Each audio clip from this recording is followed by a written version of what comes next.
बिस्मिल्लाहिर्रहमानिर्रहीम। अस्सलाम वालेकुम। कैसे हैं आप? उम्मीद है कि बिल्कुल ठीक होंगे। अल्लाह ताला से दुआ है कि वो आपको खुश रखे और ज़िंदगी की हर नेमत अता करे। प्यारे प्यारे बहन भाइयों, मेरी कोशिश होती है कि मैं जो भी रेसिपीज़ लेकर आऊँ वो सस्ती आसान होने के साथ साथ जायके से भी भरपूर हो। तो आज की हमारी रेसिपीज़ बहुत ही मज़ेदार, क्रिस्पी और क्रंची रेसिपीज़ है। तो चलते हैं हम अपनी रेसिपीज़ की तरफ और शुरू करते हैं अपनी आज की रेसिपीज़। इसके लिए हमें चाहिए मैदा। 1 कप मैदे को छान कर साफ कर लें और फिर इसमें नमक चुटकी भर डालने के बाद इसमें घी 1 चम्मच शामिल करें और फिर इसमें अजवाइन चुटकी भर डालें और साथ में जीरा आधा चम्मच डालने के बाद इसको अच्छी तरह मिक्स कर लें।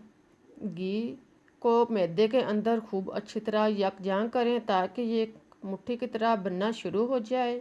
फिर इसमें आधा रिक्वायर पानी डालें और इसको 5 से 7 मिनट तक खूब अच्छी तरह गूंद लें। मैदे को गूंदने के बाद एक साइड पर रख दें। उतनी देर में आप इसके लिए मैदा तैयार कर लें। इसके लिए हमें चाहिए चिकन। 1 कप चिकन को एक चुटकी नमक डालकर उबाल लें और फिर रेशादार बना लें। इस तरह का चिकन जो है वो बनाने के बाद अब इसमें आलू उबले हुए दो क्रश करके इसमें शामिल करें। आलूओं को डालने के बाद अब हम इसमें प्याज 1 अदद बारीक कटर किया हुआ इसमें शामिल करें। प्याज को डालने के बाद अब इसमें 2 से 3 हरी मिर्च इसको बारीक काट कर इसमें शामिल करें और फिर हरा धनिया 2 से 3 खाने के चम्मच काट कर शामिल करें। साथ में 1 चम्मच नमक या जायके के मुताबिक इस्तेमाल करें। सुरख मिर्च दानेदार 1 चम्मच, काली मिर्च पीसी हुई आधा चम्मच शामिल करें। इसके बाद खुश्क धनिया पिसा हुआ 1 चम्मच, जीरा पिसा हुआ 1 चम्मच डालें। इसके बाद इसमें चाट मसाला 1 चम्मच शामिल करें। चाट मसाला डालने के बाद अब इसमें हल्दी आधा चम्मच डालें। सारे मसाला जात को डालने के बाद इसको खूब अच्छी तरह यकजान कर लें। देखें हमारा मेज़ा जो है वो तैयार हो चुका है। अब इसको एक साइड पर रख दें। अब हम चलते हैं अपने मैदे की तरफ जो हमने पहले गूंद कर रखा हुआ है। अब इसको छोटे छोटे टुकड़े करें और इसके छोटे छोटे पीस यानी पेड़े जो हैं वो बना लें।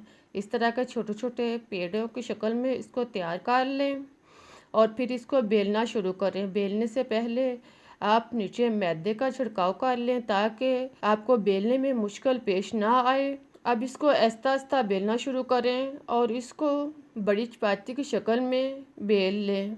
देखें इस तरह की चपाती जो है वो बना लें। अब इसको इतनी मोटाई की शक्ल में रख कर बेल लें। सारी रोटियां जो हैं वो इसी तरह बेल कर रख लें। फिर तवा गरम करें और इसको रोटी को इसमें डालकर पकाना शुरू करें। इसको धीमी आंच पर पकाएं। देखें अब रोटी जो है वो फूलना शुरू हो गई है।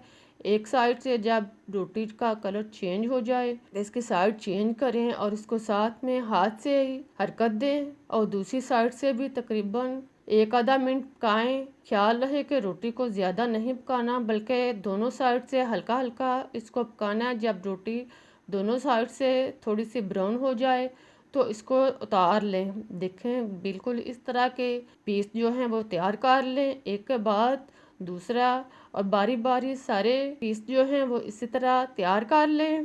पीस को तैयार करने के बाद एक साइड पर रखें।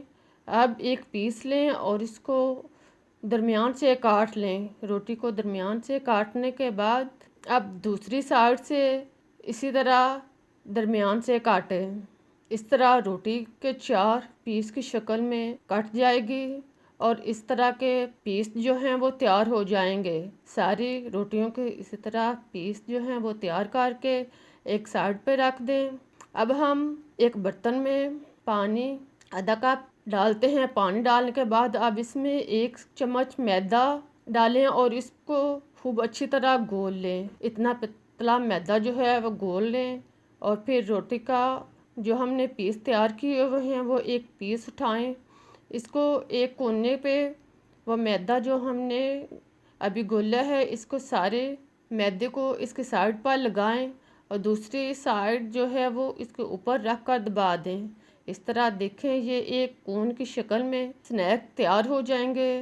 इसी तरह इसको हाथ और अंगूठे की मदद से आप दबाएं तो ये आसानी के साथ आपस में जुड़ जाएगी। अब इसके खुले मुंह में मेज़ा जो हमने तैयार करके रखा हुआ है वह इसको भर दें। फुल कोन को मेज़े के साथ भरें। इसी तरह सारे पीस जो हैं वो तैयार कर लें। अब पीस के खुले मुंह को मैदे में रोल करें। मैदे में रोल करने के बाद फिर इसको ब्रेड क्रम्स में रोल करें। देखें अब इसके मुंह पे ब्रेड क्रम्स वो है वो अच्छी तरह चिपक गया है। इसी तरह सारे पीसों को तैयार कर लें। अब हमारे स्नैक जो हैं वो रेडी हो चुके हैं। देखें कितने प्यारे और अच्छे लग रहे हैं। अब हम चलते हैं इनको फ्राई करते हैं। इसके लिए ऑयल गरम करें। ऑयल गर्म होने के बाद इसको नॉर्मल आंच पे एक एक करके इसको डालते जाएं और नॉर्मल आंच पर इसको फ्राई करते जाएं।